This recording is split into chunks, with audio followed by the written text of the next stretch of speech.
আজকের আমি একটা মিশন প্ল্যান করব।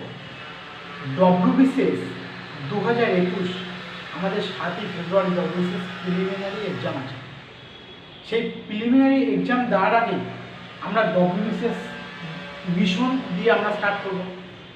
আমরা ডব্লিউবিসিএস প্রিপারেশান দিতে গেলে কীভাবে আমরা ডব্লিউবিসিএস প্রিপারেশান নেব আর কীভাবে আমরা ক্র্যাক করব ডব্লিউবিসিএস, তার আমরা দুটো মিশনে ভাগ করব।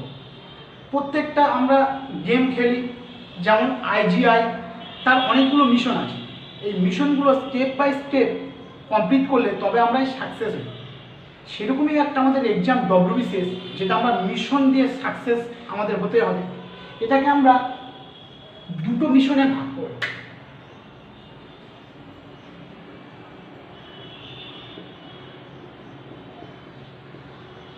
মিশন 1 আর মিশন 2।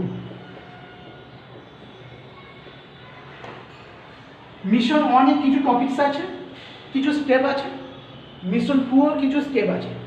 এই স্টেপগুলো আমরা পরপর ধাপে ধাপে আমরা দেখাবো কীভাবে একটা কম্প্যাক্ট প্রিপারেশান নিতে গেলে এই দুটো মিশন কমপ্লিট করলে আমরা একটা ডব্লিউবিসিএস কম্প্যাক্ট প্রিপারেশান করা যাবে। আমরা আসা যাক মিশন 1 কী কী আছে। মিশন 1 এ আছে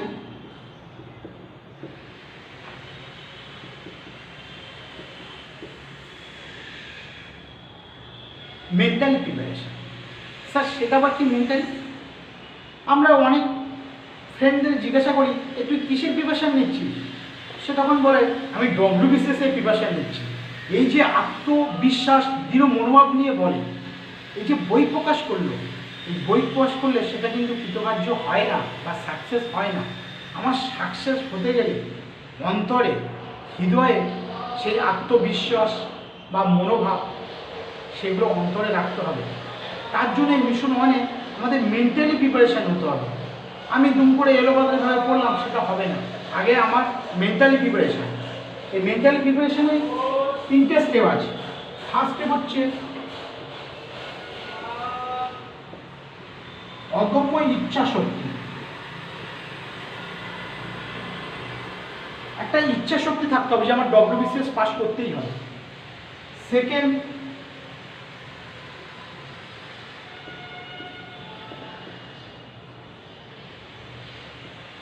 দৃঢ় মনোভাব, যেটা আমরা বলি দৃঢ় সংকল্প, দৃঢ় মনোভাব থাকতে হবে। থার্ড,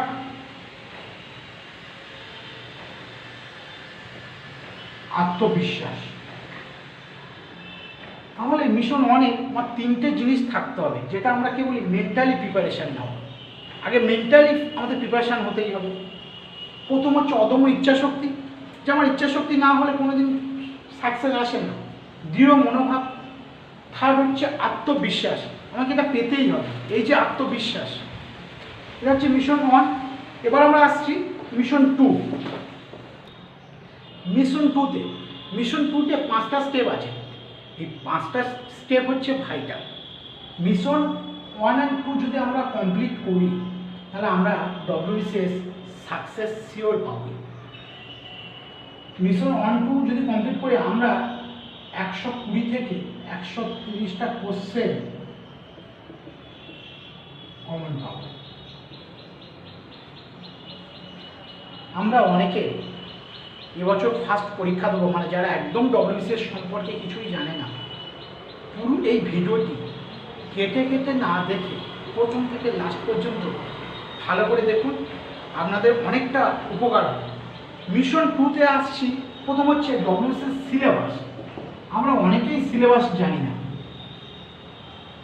সিলেবাস না জেনে গাধার মতো 14 থেকে 16 ঘন্টা পড়ে ডব্লিউবিসিএস অনেক সময় ক্র্যাক করতে পারি না। কেউ একজন স্টুডেন্ট সে 6 থেকে 8 ঘন্টা পড়ে ডব্লিউবিসিএস ক্র্যাক করলো, আর তুমি 14 ঘন্টা পরে ক্র্যাক করতে পারলে না, কারণ তুমি সিলেবাস ভিত্তিক পড়াশোনা করোনি বা সিলেবাসই জানো না। আমরা অনেকে মাধ্যমিক এইচএসে স্টার পেয়েছি, কিন্তু ডব্লিউবিসিএস আমরা পাস করতে পারছি না। যে মাধ্যমিক এইচএসে 2nd ডিভিশন 3rd ডিভিশন পেয়ে ডব্লিউবিসিএস ক্র্যাক করলো, কারণ সে সিলেবাস ভিত্তিক পড়াশোনা করে। সুতরাং সিলেবাসটা জানতে হবে। এই সিলেবাসে কী কী আছে সেটা ডিটেলসে পরে আসবো। Number 1 syllabus. Number 2 set subject wise target, যে এই সিলেবাসে 6 থেকে 7টা সাবজেক্ট আছে, এই সাবজেক্ট ওয়াইজ নিজে নিজে একটা নিজস্ব পরিকল্পনা, একটা টার্গেট তৈরি করা, যে আমার ডব্লিউবিসিএস টার্গেটটা কি স্যার, 120 থেকে 30টা কোশ্চেন আমার অ্যাটেন্ড করতে হবে এবং সঠিক অ্যাটেন্ড করতে হবে, যে টার্গেট ঠিক করা, এটাও আমি ডিটেলসে আসবো, সাবজেক্ট ওয়াইজ টার্গেট। থার্ড হচ্ছে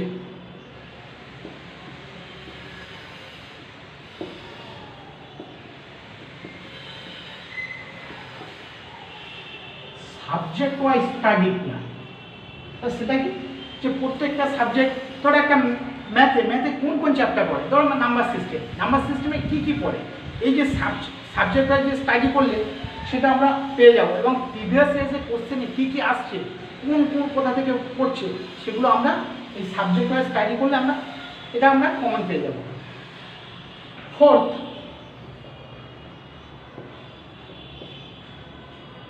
হাউ টু স্টাডি।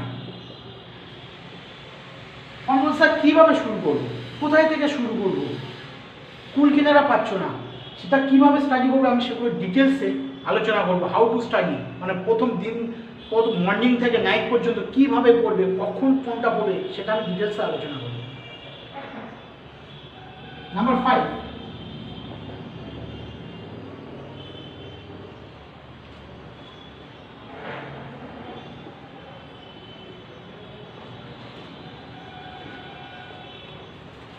নাম্বার 5-এ কী লিখলাম, প্রিপারেশন স্ট্র্যাটেজি।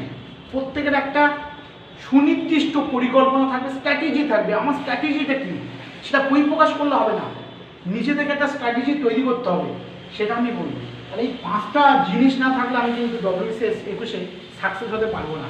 প্রথম জিনিস সিলেবাস, কী কী সিলেবাস আছে সেটা আমি দেখবো। Second, set subject wise target. আমার একটা সাবজেক্ট ওয়াইজ টার্গেট থাকবে, কোনটা কোন আমি কত নম্বর পাবো। সাবজেক্ট ওয়াইজ স্টাডি প্ল্যান, প্রত্যেকটা সাবজেক্ট ওয়াইজ স্টাডি আছে, কোন বইটা পড়লে কোন পোর্শনটা ভালো, হিস্ট্রি জিওগ্রাফির জন্য কীভাবে পড়বো, কোন বইটা ভালো, সেগুলো আমি ডিটেলসে আসছি। হাউ টু স্টাডি, কীভাবে স্টাডি করবে, কীভাবে পড়াশোনা করবে, তার ডিটেলস আমি বলছি।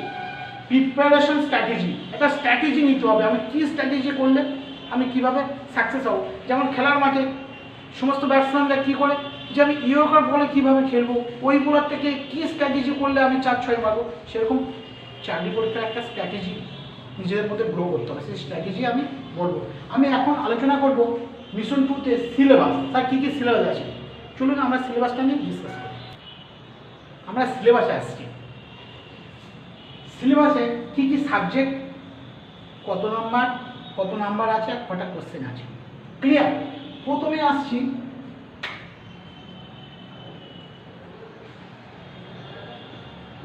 ম্যাথ অ্যান্ড রিজনিং, যেটা আমরা জিআই বলি, জেনারেল ইন্টেলিজেন্স। তো ম্যাথ রিজনিং কটা পড়ে, এটা কোশ্চেন নাম্বার 25টা কোশ্চেন থাকে, 25 নাম্বার। আমাদের কিন্তু ডব্লিউবিসিএসে ম্যাথ যদি কম থাকলে কী হবে, এটা কিন্তু স্কোরিং, এটা আমরা 25-এর অনেকে 23, 24, 20 পর্যন্ত পেয়ে যাই। তাহলে ম্যাথ আর রিজনিং তাহলে 25টা কোশ্চেন, 25 নাম্বার। এবার আমরা আসছি হিস্ট্রি। হিস্ট্রির দুটো পার্ট আছে, একটা অ্যানসিয়েন্ট প্লাস মডার্ন। তাহলে হিস্ট্রির দুটো পার্ট, অ্যানসিয়েন্ট আর মডার্ন। অ্যানসিয়েন্ট মানে বৈদিক যুগ, আর্য থেকে শুরু, মোগল, সুলতান যুগ, কুষাণ বংশ। এই অ্যানসিয়েন্ট থাকবে, মডার্ন হচ্ছে 1885 পর থেকে, ক্লিয়ার। তাহলে হিস্ট্রির দুটো পার্ট, একটা হচ্ছে অ্যানসিয়েন্ট, একটা হচ্ছে মডার্ন। মডার্নটা মানে আমরা যেটা বলি ইন্ডিয়ান ন্যাশনাল মুভমেন্ট, ওই পোর্শনটা, ক্লিয়ার। এটা থাকবে, এটা স্কোরিং 50টা কোশ্চেন থাকবে, 50 নাম্বার। আমরা অনেকেই হিস্ট্রি জানি, একটু ডিটেলসে পড়তে হবে, কীভাবে কী পড়তে হবে সেটা আমি আরও ডিটেলসে আলোচনা করবো। কোথায় থেকে কোশ্চেন হয়, যে স্যার হিস্ট্রি কোন পোর্শনগুলো বেশি ইম্পর্টেন্ট, সেগুলো ডিটেলসে বলবো। প্রথম থেকে লাস্ট পর্যন্ত সব শুনতে হবে ভিডিওটা। তাহলে 50টা কোশ্চেন, 50 নাম্বার। এবার আসছি জিওগ্রাফি।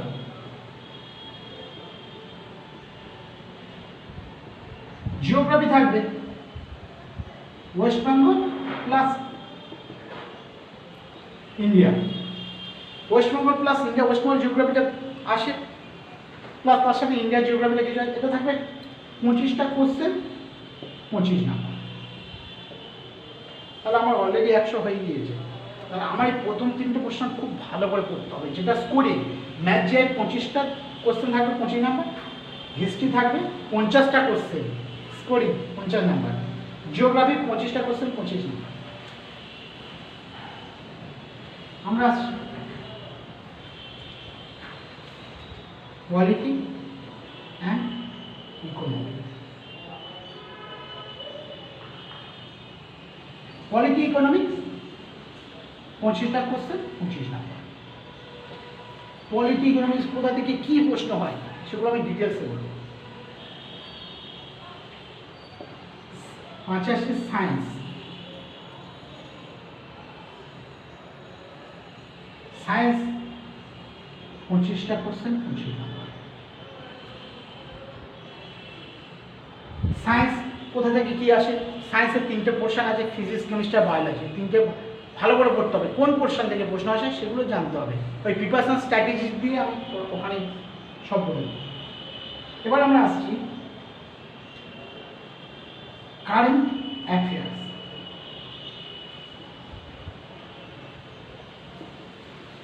কারেন্ট অ্যাফেয়ার্স যে সাম্প্রতিক ঘটনাগুলো ঘটে সেইগুলোটা 25টা 25 নাম্বার।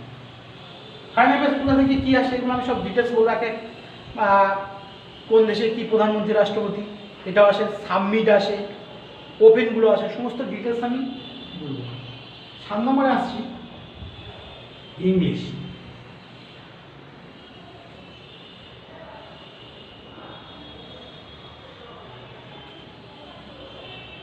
তাহলে আমাদের মিশন 2তে সিলেবাসে এই 7টা টপিকস আছে।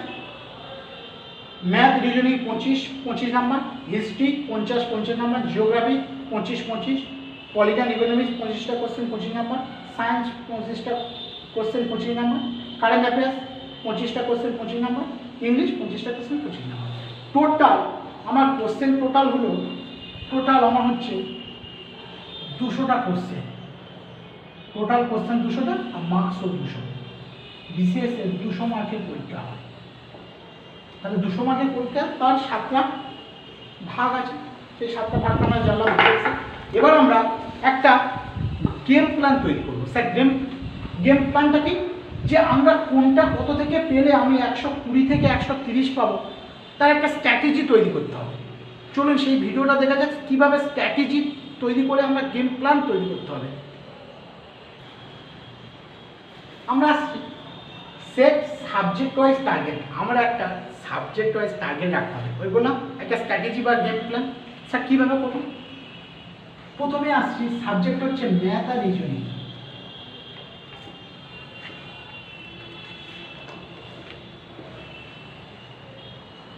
ম্যাথ আর রিজনিং সিলেবাসে আমি বলে দিয়েছি 25 মার্কস থাকে, এটা আমাকে পেতে হবে 20 পেতে হবে। এ নিয়েও কীভাবে পাবে, কীভাবে করলে 20 পাবে সেটা আমি ভিডিওতে সবই দেখাবো। ম্যাথ কোন পোর্শন থেকে পড়ে, নাম্বার সিস্টেম থেকে বেশি আসে, প্রফিট অ্যান্ড লস থেকে বেশি আসে, পার্সেন্টেজ থেকে বেশি আসে, প্রফিট লসে কোন পোর্শনটা পড়ে, পার্সেন্টেজে কোন পোর্শনটা পড়ে, এইগুলো একটা গেম প্ল্যান দিয়ে আমি করব। আমরা অনেকে জানি মাধ্যমিকে তোরা একটা লাইসেন্স পরীক্ষা দিচ্ছ, আমাদের একটা আইডিয়া থাকে যে চোখের ছবি পড়বে, হৃৎপিণ্ডের ছবি পড়বে, প্রতিবর্ত চাপের ছবি পড়বে, কটা ছবির মধ্যে যেটা পড়বে আর 4টে। সেরকম ডব্লিউবিসিএসে একটা গেম প্ল্যান স্ট্র্যাটেজি সেইভাবে তৈরি করা হয় যে ম্যাথের এই চ্যাপ্টার থেকে কত বছর পড়েছে, বাট এই চ্যাপ্টার থেকে আসবে, এইগুলো বলে স্ট্র্যাটেজি বা গেম প্ল্যান। তাহলে ম্যাথ রিজনিং আমার 20 টার্গেট থাকবে আউট অফ 25। 25-এর মধ্যে আমার 20 পেতেই হবে। এবার আমরা আসছি হিস্ট্রি।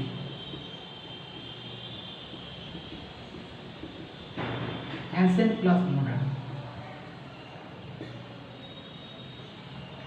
এখানে আমার থাকে 50টা কোশ্চেন 50 নাম্বার, আমাকে এখান থেকে 40 পেতে হবে। কীভাবে 40 পেতে হবে আমি সব ডিটেলসে বলবো। যেমন মুঘল যুগ, সুলতানি যুগ, এই পোর্শন থেকে বেশি আসে। তারপরে আমাদের বড় লাটগুলো, লর্ড ক্যানিং থেকে শুরু করে এইগুলো পোর্শন, ডালহৌসি এটা আসে। আমার ইন্ডিয়ান ন্যাশনাল মুভমেন্টে যেতে গেলে 1885 থেকে 1950 পর্যন্ত কীভাবে ক্রোনোলজিক্যাল অর্ডারে কী কী ঘটনা ঘটেছিল ইন ডিটেলসে আমি আমার একটা ভিডিওতে আমি করেছিলাম, আপনারা দেখে নেবেন, নাহলে আমি নেক্সট ভিডিওতে পুরো মডার্ন হিস্ট্রিটা কোথা থেকে কী কোশ্চেন আছে সমস্ত একটা গেম প্ল্যান আকারে করবো। তাহলে এখানে আমার 40 পেতেই হবে। এবার আসছি জিওগ্রাফি। জিওগ্রাফি কি বললাম? ওয়েস্টবেঙ্গল প্লাস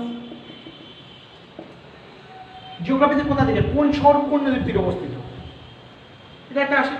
কোন পাহাড়ের সর্বোচ্চ শৃঙ্গ কি, এগুলো পরীক্ষায় আসে। এই একটা স্ট্র্যাটেজি তৈরি করতে হবে যে কীভাবে প্রশ্নগুলো আসছে। এটা থাকে এখানে 25 থাকে, এখানে 18 পেতে হবে। 25-এর মধ্যে 18 পেতে হবে।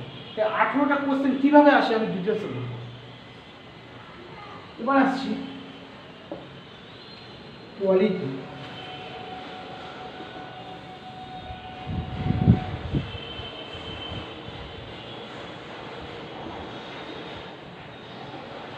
Polity and economics.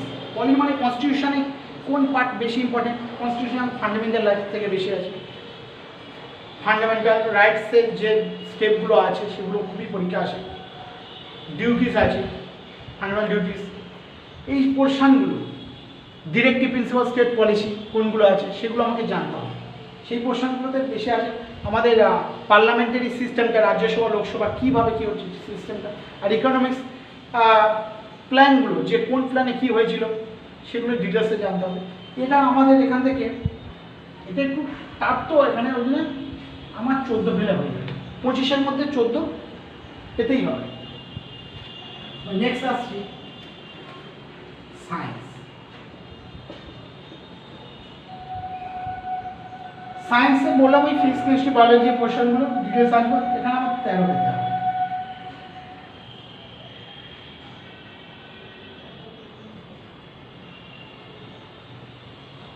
এবার আসছি কারেন্ট অ্যাফেয়ার্স। কারেন্ট অ্যাফেয়ার্স সংক্ষেপে লিখছি সিএ। কারেন্ট অ্যাফেয়ার্স থেকে আমার 13 পেতে হবে। সায়েন্স 12 করলে যথেষ্ট, 12 হলে হবে। সায়েন্স একটু টাফ লাগে অনেকে, সায়েন্সে 12, কারেন্ট অ্যাফেয়ার্সে 13 পেলেই হবে। ইংলিশ, স্যার ইংলিশ তো অনেক প্রবলেম, ইংলিশের ওই জন্য একটু কম আমাদের টার্গেট রাখতে হবে। ডব্লিউসিএসসি ইংলিশটা একটু ডিটেলসে টাফ পড়ে। 7, তাহলে 25-এর মধ্যে আমাদের 7 যে করেই পেতে হবে। এখানে ইডিয়ম ফ্রেজ যেগুলো আছে ওগুলো মুখস্থ করতে হবে। ইডিয়ম ফ্রেজ কারেকশান কি জানতে হবে, তারপরে কিছু কোশ্চেন ট্র্যাক জানতে হবে, এইগুলো একটু পড়তে হবে। ইডিয়ম ফ্রেজ মুখস্থ, ওয়ানার সাবস্টিটিউট এগুলো মুখস্থ করতে হবে। যেগুলো মুখস্থ সেগুলো মুখস্থ করতে হবে।